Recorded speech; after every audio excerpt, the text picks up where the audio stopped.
Hello friends, swell academy में आपका स्वागत है। दोस्तों, पिछली वीडियो में हम लोगों ने जाना था इतिहास जानने के साहित्यिक स्रोत क्या हैं। उन साहित्यिक स्रोतों में हम लोगों ने धार्मिक साहित्यों के बारे में आराम से और अच्छे से उनको जानना था और समझा था कि किस तरीके से धार्मिक साहित्यों के माध्यम से इतिहास जानने की हमें जानकारी प्राप्त होती है। तो दोस्तों, इस वीडियो में हम लोग जानेंगे इतिहास जानने के विदेशी यात्रियों के विवरण किस तरीके से हैं। ठीक है, तो इसमें अरबी यात्री, चीनी यात्री और यूनानी यात्रियों के बारे में हम लोग जानेंगे और अच्छे से समझेंगे।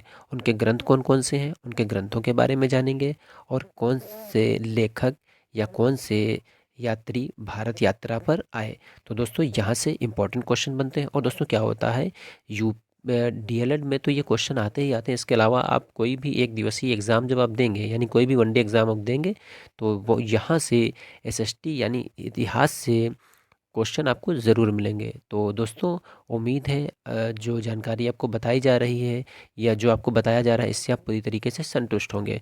तो दोस्तों, वीडियो अगर आपको पसंद आए तो वीडियो को लाइक करिए, वीडियो को अपने डीएलएड दोस्तों में ज़रूर शेयर करिए। और दोस्तों, जिन लोगों ने अभी तक हमारे इस चैनल को सब्सक्राइब नहीं किया दोस्तों, तो चैनल को ज़रूर सब्सक्राइब कर लें, बेल आइकन को ज़रूर दबा दें, जिससे हमारे वीडियो की नोटिफिकेशन आपको तुरंत मिल जाए। तो दोस्तों, इस वीडियो के बाद अगली जो हमारी नेक्स्ट वीडियो आएगी, उस वीडियो में हम बात करेंगे इतिहास जानने के पुरातात्विक स्रोतों में।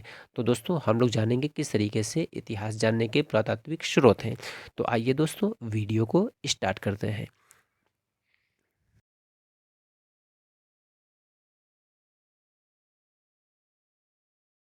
तो सबसे पहले यहाँ पर आता है विदेशियों का विवरण, हम देखते हैं। तो यहाँ पर सबसे पहले नंबर 1 पर हम रखेंगे यूनानी, फिर उसके बाद चीनी यात्री यहाँ पर आए, उसके बाद मुस्लिम यात्री भी यहाँ पर आए। ठीक, तो जो यूनानी जो थे, उनमें सिकंदर से पहले के, यानी सिकंदर ने जब भारत पर आक्रमण किया 326 ईसा पूर्व में, जब सिकंदर ने भारत पर आक्रमण किया, उससे पहले भी भारत में कुछ यूनानी आए थे। ठीक, यानी उनके जो ग्रंथ हैं उसमें भारत का उल्लेख किया गया है। ठीक है, तो इसमें स्काइलेक, हिकेटियस, हेरोडोटस और टेसियस, तो इसमें जो सबसे फेमस थे, यानी जो सबसे ज़्यादा इंपॉर्टेंट क्वेश्चन बनता है वो यहाँ से बनता है, हेरोडोटस, कि इतिहास का पिता किसे कहा जाता है। तो दोस्तों, इतिहास का पिता हेरोडोटस को कहा जाता है, फादर ऑफ हिस्ट्री। तो ये हेरोडोटस को कहते हैं। एक इंपॉर्टेंट क्वेश्चन यहाँ पर 1 नंबर का ये है। अति लघु उत्तरीय प्रश्न में भी इसी तरीके से आता है और बहुविकल्पी प्रश्न में भी इसी तरीके से बनता है कि इतिहास का पिता किसे कहा जाता है, फादर ऑफ हिस्ट्री किसे कहते हैं, या हेरोडोटस कौन था। ठीक, तो ध्यान रखिएगा इसको। ठीक है, उसके बाद यहाँ से ये जो चीनी यात्री और ये मुस्लिम यात्री हैं, इनको थोड़ा सा बाद में देखते हैं। पहले यहाँ से देख लेते हैं सिकंदर के पहले के जो ये लोग थे, यहाँ पे स्काइलेक्स, हिकेटियस। ठीक, और उसके बाद हेरोडोटस और टेसियस हम लोगों ने यहाँ पर देखा। एक क्वेश्चन यहाँ पे इंपॉर्टेंट हमें मिल रहा है कि हेरोडोटस, यानी एक पॉइंट हमें इंपॉर्टेंट मिला कि हेरोडोटस कौन था। तो हेरोडोटस यूनानी था, इसे फादर ऑफ हिस्ट्री यानी इतिहास का पिता कहा जाता है। आगे देखते हैं यहाँ पे सिकंदर के साथ आने वाले।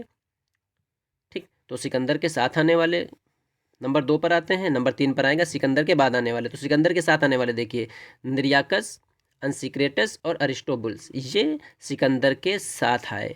ठीक है, यानी सिकंदर ने जब भारत पर 326 ईसा पूर्व में आक्रमण किया, तब क्या थे, ये जो लेखक थे ये सिकंदर के साथ भारत आए थे। फिर उसके बाद आते हैं सिकंदर के बाद आने वाले यूनानी। तो इसमें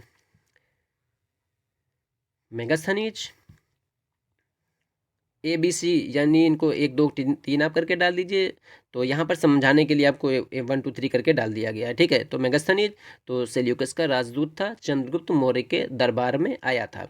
ठीक, तो यहाँ से क्वेश्चन बनेगा, सेल्यूकस मेगास्थनीज किसका राजदूत था। तो मेगास्थनीज सेल्यूकस का राजदूत था। किसके शासनकाल में भारत आया, तो मेगास्थनीज चंद्रगुप्त मौर्य के शासनकाल में भारत आया था। उसके बाद डायमेकस, ये सीरिया के एंटियोकस का राजदूत था जो बिंदुसार के दरबार में आया। ध्यान रखिएगा, मेगास्थनीज चंद्रगुप्त मौर्य के शासनकाल में आया, डायमेकस ये बिंदुसार के शासनकाल में भारत आता है, और डायनोसियस ये मिस्र के टॉलमी फिलाडेल्फस का राजदूत था जो संभवतः अशोक के दरबार में आया था। ठीक है, तो यहाँ पे मेगास्थनीज, डायमेकस और डायनोसियस, ठीक, ये सिकंदर के बाद आने वाले यूनानी लेखक हैं। ठीक है,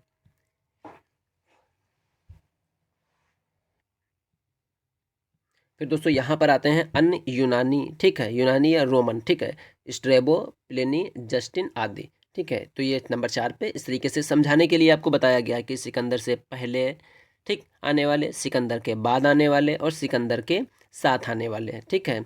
तो ये थे यूनानी लेखक। अब हम लोग पहुँचते हैं सीधा सा, कहाँ पहुँचेंगे, चीनी लेखकों पे, ठीक है।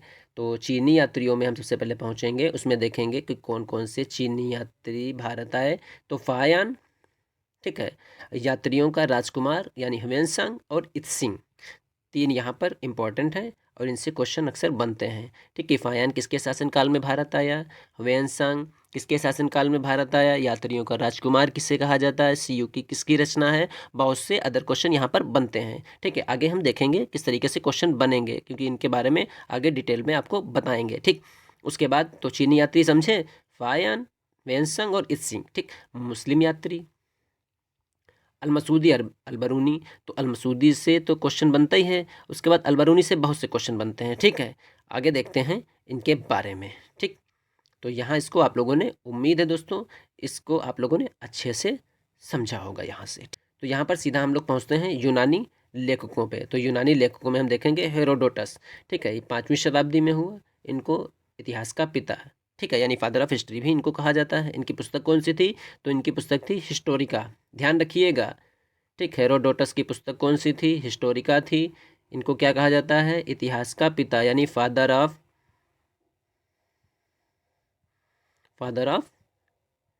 हिस्ट्री भी इनको कहते हैं, ध्यान रखिएगा।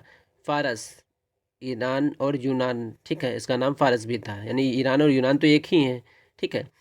और भारत के संबंधों का इन्होंने वर्णन किया है, ठीक है। उसके बाद आते हैं नंबर 2 पर मेगास्थनीज। तो इनकी पुस्तक थी indica, very important question, indica किसकी रचना है, बहुत क्वेश्चन आता है, ठीक है। तो इंडिका मेगास्थनीज की रचना है। तो सीरिया के शासक सेल्यूकस निकेटर का ये राजदूत था, चंद्रगुप्त मौर्य के शासनकाल में भारत आया, ठीक।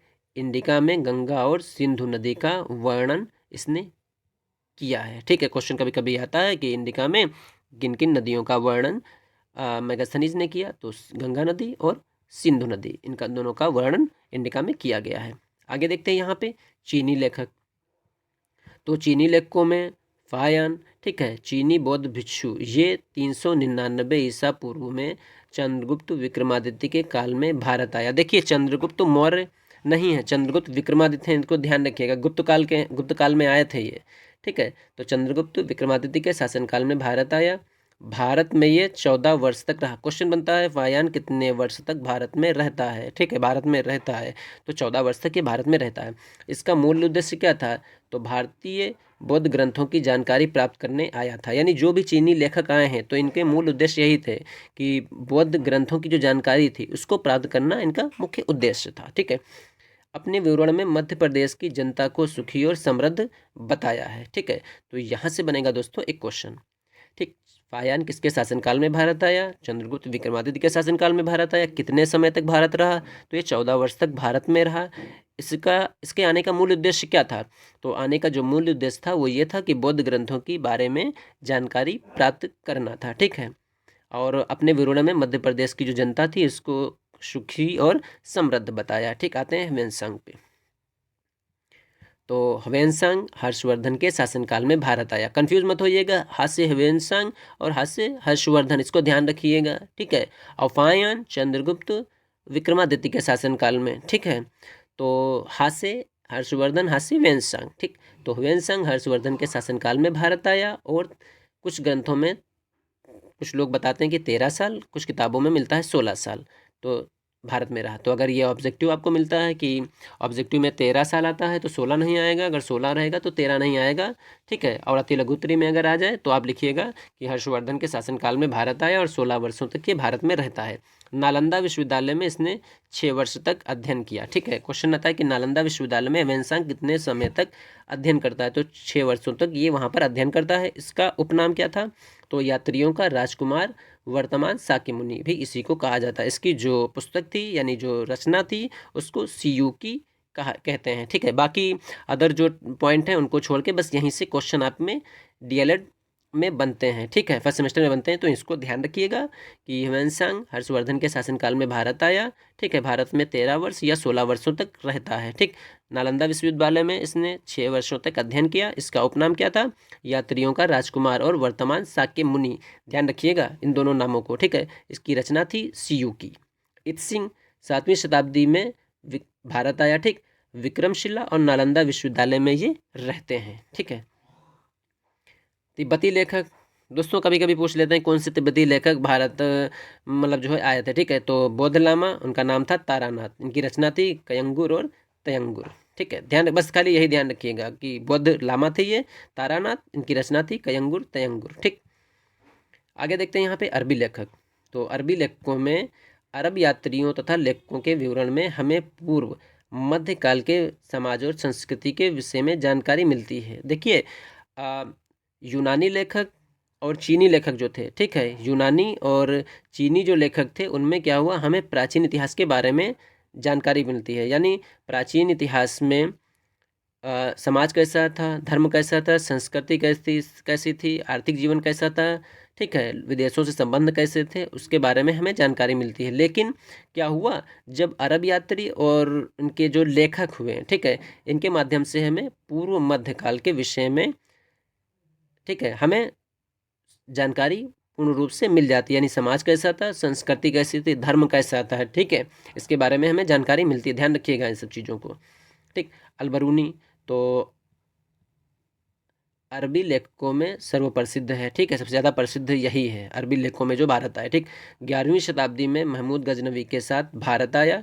अपनी पुस्तक तहकीक हिंद या किताबुल हिंद में राजपूत कालीन समाज, धर्म, राजनीति और रीति रिवाजों का सुंदर वर्णन इसने किया है, ठीक।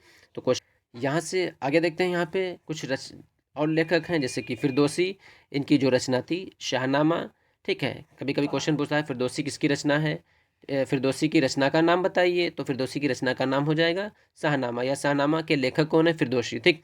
मिनहाजुस सिराज, ठीक है। अगले जो यहाँ पर आएंगे वो हो जाएंगे मिनहाजुस सिराज, इनकी जो रचना है वो है तबकाते नासिरी। जियाउद्दीन बरनी, इनकी रचना थी तारीख फिरोज शाही। तो शाहनामा उस समय यानी जब ये लेखक हुए हैं, ठीक, तो उस समय के धर्म, राजनीति, आर्थिक जीवन और सामाजिक जीवन का सुंदर विवरण मिलता है, ठीक। फिर उसके बाद एक अरबी यात्री थे सुलेमान ने जो है क्या किया, पाल और प्रतिहार वंशों का विवरण हमें दिया है। बगदाद यात्री अलमसूदी ने राष्ट्रकूट और प्रतिहार शासकों के बारे में हमें जानकारी यहाँ पर दी है। और वेनिस निवासी मार्को पोलो 13वीं शताब्दी के अंत में भारत आया। ये भी क्वेश्चन कभी कभी पूछते हैं मार्को पोलो कहाँ का निवासी था, ठीक है। तो ये वेनिस का निवासी था। उसके बाद आता है इब्ने बतूता, ठीक। तो ये अफ्रीकी यात्री मोहम्मद बिन तुगलक के समय आया, ठीक है। मोहम्मद बिन तुगलक ने क्या किया, इसको काजी का पद प्रदान कर दिया, यानी इसको काजी का पद प्रदान किया। इसकी प्रसिद्ध पुस्तक है रहला, इसमें फिरोज तुगलक के शासन की जानकारी हमें प्राप्त होती है। तो यहाँ से इंपॉर्टेंट क्वेश्चन दोस्तों यहाँ बनते हैं कि इब्ने बतूता कहाँ का निवासी था, तो ये मोरक्को यानी अफ्रीका का निवासी था, ठीक है। किसके समय में भारत आया, तो मोहम्मद बिन तुगलक के समय में भारत आया। मोहम्मद बिन तुगलक ने क्या किया, इसको काजी का पद प्रदान कर दिया, ठीक है। यानी काजी का पद होता था न्याय, ठीक है, जो न्यायाधीश होता था, ठीक है, वो काजी कहलाता था। इसकी पुस्तक थी रहला, ठीक। इस रहला में क्या है, यानी जो पुस्तक इसकी रहला है इसमें क्या है, तो इसमें फिरोज शाह तुगलक के शासन की जानकारी हमें मिलती है, ठीक है।